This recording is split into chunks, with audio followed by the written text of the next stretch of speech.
Langsung aja kita mulai. 5. Proyek Kota Pengorbanan. Bayangin, kamu tinggal di sebuah kota kecil yang tenang di era Perang Dingin. Orang-orang kerja seperti biasa, anak-anak main di halaman rumah, televisi hitam putih nyala di ruang tamu, dan semua terasa normal. Tapi tanpa disadari, beberapa kilometer dari tempat tinggalmu, pemerintah sedang meledakkan bom nuklir berkekuatan luar biasa. Dan yang lebih menyeramkan, mereka mungkin sudah tahu kalau radiasi dari ledakan itu bisa sampai ke pemukiman warga. Inilah kenapa banyak orang percaya salah satu teori sejarah paling gelap mungkin benar. Bahwa dalam perlombaan senjata nuklir antara Amerika dan Uni Soviet, ada wilayah-wilayah tertentu yang diam-diam dikorbankan demi melihat efek radiasi di dunia nyata.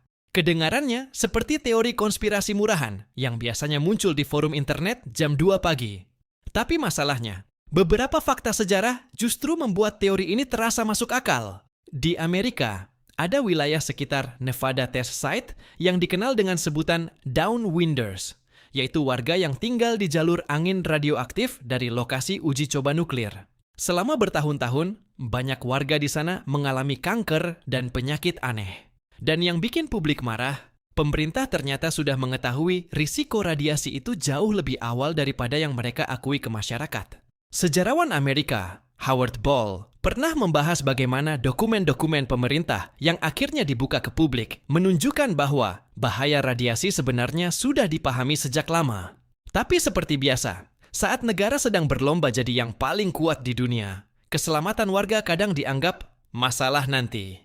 Lucunya, di masa itu pemerintah masih sering tampil di televisi sambil bilang semuanya aman. Orang-orang bahkan sempat diajari cara berlindung dari ledakan nuklir cuma dengan sembunyi di bawah meja. Iya, seolah-olah meja kayu bisa melawan matahari versi marah. Yang bikin teori ini menyeramkan bukan cuma soal bomnya, tapi soal fakta bahwa dalam kondisi tertentu, manusia memang rela mengorbankan manusia lain demi ambisi politik dan teknologi. Dan sejarah sudah berkali-kali membuktikan itu. 4. Laut yang menyimpan kejahatan. Laut selalu terlihat indah dari pantai. Ombak tenang, angin santai, matahari terbenam estetik buat foto Instagram. Tapi semakin jauh manusia masuk ke tengah laut, sejarahnya justru semakin gelap. Salah satu kasus paling misterius dalam sejarah pelayaran adalah kapal Mary Celeste yang ditemukan mengapung sendirian tahun 1872 di Samudra Atlantik. Kapalnya masih utuh, makanan dan barang-barang awak kapal masih ada. Tidak ada tanda perkelahian besar, tapi seluruh kru menghilang tanpa jejak. Dan sejak saat itu, berbagai teori bermunculan. Ada yang bilang diserang monster laut, ada yang bilang kena fenomena supernatural. Bahkan mungkin alien lagi gabut. Tapi beberapa sejarawan justru percaya jawaban aslinya jauh lebih realistis dan lebih mengerikan. Mereka percaya dunia pelayaran zaman dulu sebenarnya jauh lebih brutal daripada yang sering diceritakan. Laut abad ke-19 dipenuhi penyelundupan ilegal, pembunuhan demi uang asuransi kapal, perdagangan manusia, hingga konflik antar awak kapal yang sering sengaja ditutupi. Banyak kasus hilangnya kapal kemungkinan besar bukan misteri supranatural, melainkan kejahatan yang tidak pernah tercatat dengan jujur. Penulis dan peneliti sejarah laut, Brian Hicks, pernah menjelaskan bahwa sebagian besar misteri laut kemungkinan punya penjelasan kriminal yang sengaja disembunyikan karena melibatkan perusahaan besar atau jalur perdagangan internasional. Dan masuk akal juga sih, karena manusia seringkali lebih menakutkan daripada hantu. Hantu minimal munculnya malam-malam. Kalau manusia, siang bolong juga bisa nipu sambil pakai dasi dan senyum ramah. 3. Eksperimen yang tidak memperlakukan manusia sebagai manusia. Kadang teori sejarah terdengar terlalu jahat untuk dipercaya. Sampai akhirnya kita sadar bahwa manusia memang pernah melakukan hal sejahat itu. Salah satu contohnya adalah Tuskegee Syphilis Study, eksperimen medis yang berlangsung di Amerika selama puluhan tahun. Dalam penelitian ini, ratusan pria kulit hitam penderita sifilis sengaja tidak diberi pengobatan, padahal obatnya sudah tersedia.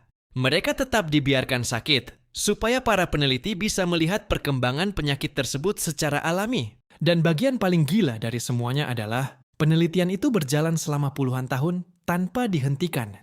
Program ini dimulai tahun 1932 oleh United States Public Health Service dan baru terbongkar ke publik tahun 1972 setelah media mulai membahasnya. Banyak korban bahkan tidak tahu mereka sedang dijadikan bahan eksperimen. Sejarawan Amerika, James H. Jones, kemudian menulis bagaimana kasus ini menghancurkan kepercayaan masyarakat terhadap institusi medis, terutama komunitas kulit hitam di Amerika.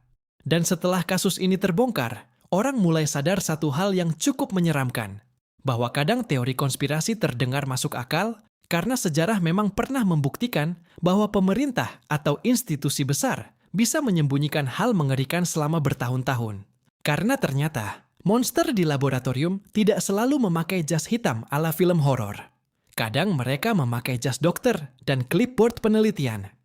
2. Pengetahuan yang mungkin sengaja dihilangkan. Sepanjang sejarah manusia, perang bukan cuma soal membunuh orang, tapi juga soal menentukan pengetahuan mana yang boleh bertahan. Salah satu simbol terbesar dari teori ini adalah Library of Alexandria, perpustakaan legendaris yang dipercaya menyimpan ribuan gulungan ilmu pengetahuan dunia kuno. Banyak ilmuwan dan sejarawan percaya tempat itu mungkin menyimpan pengetahuan yang sangat jauh melampaui zamannya. Lalu perpustakaan itu hancur, dan sampai sekarang tidak ada yang benar-benar tahu seberapa besar ilmu yang hilang bersama kehancurannya. Astronom terkenal Carl Sagan pernah mengatakan bahwa kehancuran perpustakaan Alexandria mungkin membuat perkembangan ilmu manusia mundur ratusan tahun. Bayangin kalau semua isi perpustakaan itu selamat sampai sekarang.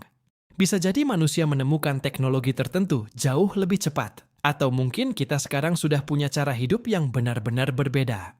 Karena sepanjang sejarah, informasi selalu menjadi kekuatan terbesar. Penguasa tidak cuma mengendalikan manusia lewat tentara atau uang, tapi juga lewat cerita mana yang boleh diketahui masyarakat. Dan itulah kenapa banyak teori sejarah percaya beberapa pengetahuan kuno mungkin memang sengaja dimusnahkan.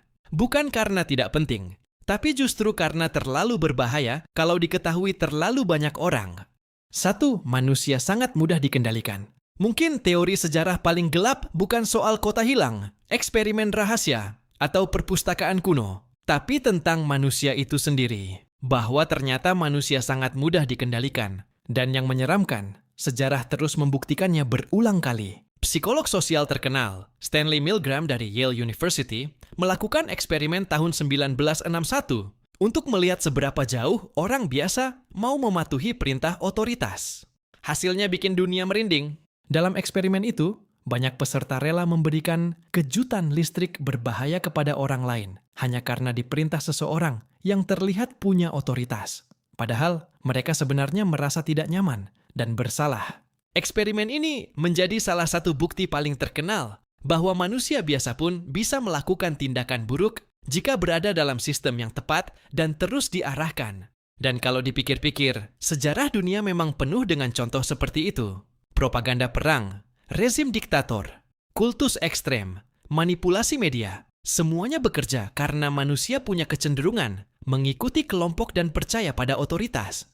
Kadang orang berpikir monster terbesar dalam sejarah adalah individu tertentu. Padahal seringkali monster sebenarnya muncul saat ribuan orang berhenti berpikir sendiri dan mulai percaya bahwa apapun yang mereka lakukan pasti benar, karena semua orang juga melakukannya. Dan mungkin itulah teori sejarah paling menyeramkan, bahwa ancaman terbesar bagi manusia dari dulu sampai sekarang bukan selalu teknologi, bukan monster, bukan alien, tapi manusia lain yang terlalu mudah dipengaruhi.